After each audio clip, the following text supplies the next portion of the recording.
Olá, meu nome é Everton Alonso e você está no canal de Leitura Bíblica Anual. Estou aqui para poder responder os questionamentos dos irmãos que têm nos enviado através do nosso plano de leitura. Antes de entrar nas perguntas, eu gostaria de convidar você a compartilhar, comentar e curtir, para que mais pessoas sejam alcançadas pelo poder transformador da palavra. Você que tiver alguma dúvida, entre no vídeo que você tenha dúvida e nos envie a tua pergunta para que nós possamos estar respondendo para você. Hoje nós vamos responder a pergunta primariamente, da nossa irmã Ivone. Ela manda o seguinte: por que é importante, principalmente no livro que nós estamos lendo de Esdras, a informação do nome dos homens, das famílias, para ajudar no tempo da reconstrução, e também porque é um número detalhado ali de objetos, de utensílios e dos nomes dessas pessoas. Nós, antes de sermos transportados para a tua resposta, eu quero colocar a informação aqui de um conceito histórico e geográfico, principalmente para a arqueologia bíblica. É importante que quando começa uma escavação em um sítio arqueológico e faz comparação com o que está escrito, o máximo de informações possíveis é essencial para que aquele sítio arqueológico seja corroborado com a veracidade das Sagradas Escrituras. E naquele período não existiam cartórios onde podia se colocar o nome de nascimento da criança, colocar um obituário, escrever um obituário, uma certidão de casamento, por exemplo. Então, tudo deveria ser detalhado. Hoje, no século XXI, nós temos a informação muito rápida, instantânea. Através da internet, você consegue fazer pesquisas da tua genealogia, você consegue fazer pesquisas de cartório, você consegue saber até o histórico daquela pessoa, antecedentes criminais, enfim, várias informações. Mas no passado não era assim. O rei, para ter controle do teu reino, ele tinha que ter todas as informações escritas e também para que pudesse passar de geração a geração e perpetuar o nome daquele rei. No livro de Esdras, em específico, o povo ele tinha acabado de receber um decreto do rei para que eles pudessem voltar e reconstruir a Jerusalém, tanto o templo quanto o santuário. E nós vimos que foi começando a descrever todos que saíram da cidade. E por que isso é importante? Isso é importante para fazer um detalhamento da história e também essas pessoas ficarem registradas no livro do rei.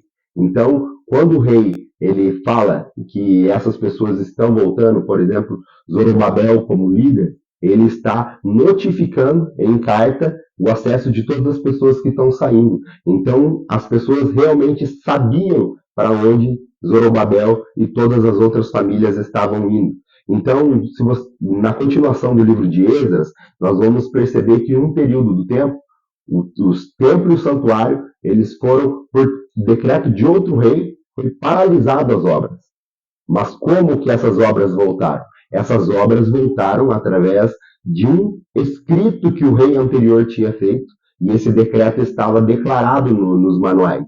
E aí é enviado novamente uma carta para esse novo rei, e solicita-se que ele olhe os manuais escritos antigos e que esse decreto estava lá, a permissão dos judeus de reconstrução do templo e também do santuário. Então, quando você olha o detalhamento, é importante pelo contexto histórico, contexto geográfico, se a veracidade do sítio arqueológico hoje ele consegue, através dos detalhes bíblicos, encontrar veracidade e corroborar com a verdade através das Sagradas Escrituras, e também no conceito familiar, porque a tradição do judeu era levar e perpetuar a tua descendência e a genealogia. Tanto que no livro de Mateus que nós lemos, no capítulo 1, ele fala exatamente sobre a genealogia até chegar a Jesus, aonde que ele é a descendência de Davi. Então, quando nós olhamos esse contexto, nós conseguimos compreender que realmente é muito importante. Todos esses números, todos esses escritos, às vezes é um pouco cansativo para a pessoa que está lendo, mas se ela entender aquele conteúdo que está ali é importante e faz parte de algo muito maior, isso faz total diferença no nosso enriquecimento teológico. Amém? Eu espero ter respondido a tua pergunta. A outra pergunta que nós recebemos é do nosso está escrito assim, do usuário @AndreaLucas. E a pergunta é a seguinte: a paz do Senhor a todos.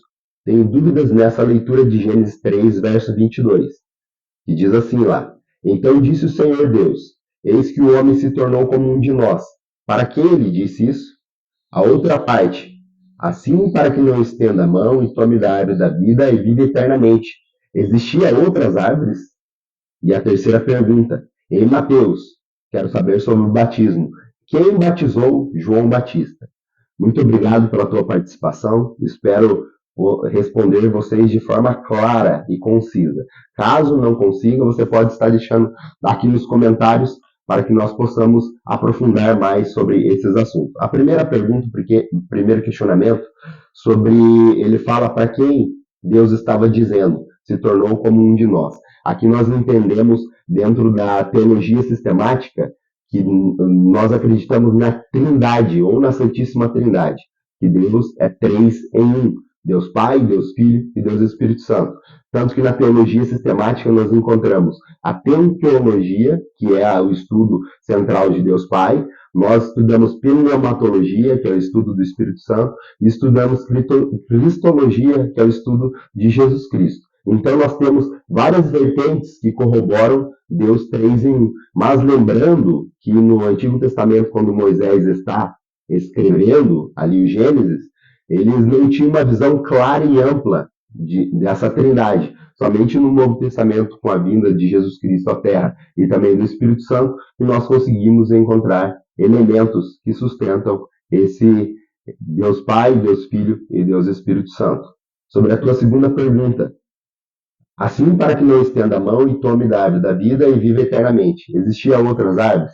Para isso eu quero fazer a leitura de Gênesis no capítulo 2, no verso 9. Diz assim, então o Senhor fez nascer do solo todo tipo de árvores agradáveis aos olhos e boas para o alimento. E aí no verso 16 ele conclui, coma livremente de qualquer árvore do jardim, mas não come da árvore do conhecimento do bem e do mal, porque no dia em que dela comer, certamente morrerá. Então existiam outras árvores, sim, árvores boas para consumo e árvores boas também aos olhos, além dessa árvore do conhecimento do bem e do mal, que fez com que Eva e Adão saíssem do jardim do Éden. E sobre a última pergunta, sobre o batismo de João Batista. Quem batizou João Batista? Nós não temos elementos dentro das Sagradas Escrituras, pelo menos eu não conheço elementos dentro das Sagradas Escrituras que aponte uma pessoa que batizou João Batista ou se realmente ele foi batizado. Mas nós temos ali conteúdos extras bíblicos que alguns teólogos e também historiadores defendem que através dos achados do Mar Morto e todas as características de João Batista levavam que ele seria um essênio. Um essênio, as características deles eram que eles viviam no deserto, eles eram pessoas que comiam do mel silvestre, e o próprio João Batista, ele era a voz que clama no deserto. Então, quando nós entendemos que ele era um essênio, o costume desses judeus era também batizar as pessoas para arrependimento de pecados, porque o judeu ele já tinha na sua prática, antes de entrar no santuário, antes de ir ao templo, de eles se lavarem ou fazerem um batismo, né, como queira, para entrarem, se santificarem antes, tirarem todas as suas impurezas, para eles assim entrarem no templo. Então, João Batista ele pregava sobre esse arrependimento que os judeus deveriam ter, porque eles estavam fora daquilo que o Senhor tinha ordenado para eles. E aí acontece o batismo de Jesus Cristo. Lembrando que Jesus Cristo cumpriu todas as leis e ele era um judeu. Mas quando ele morreu na cruz do Calvário, ele morreu para que todos nós, tanto judeus quanto gentis, tivéssemos acesso ao Pai. Essas são as nossas respostas e eu espero ter deixado claro para você que tudo o que nós estamos fazendo é em prol do reino dos céus. Se ficou alguma dúvida, por favor, deixe nos comentários para que nós possamos estar aperfeiçoando e também entregando um conteúdo cada vez melhor para você. Que a graça e a paz do Senhor encontre o seu coração e até a próxima, se assim Deus nos permitir.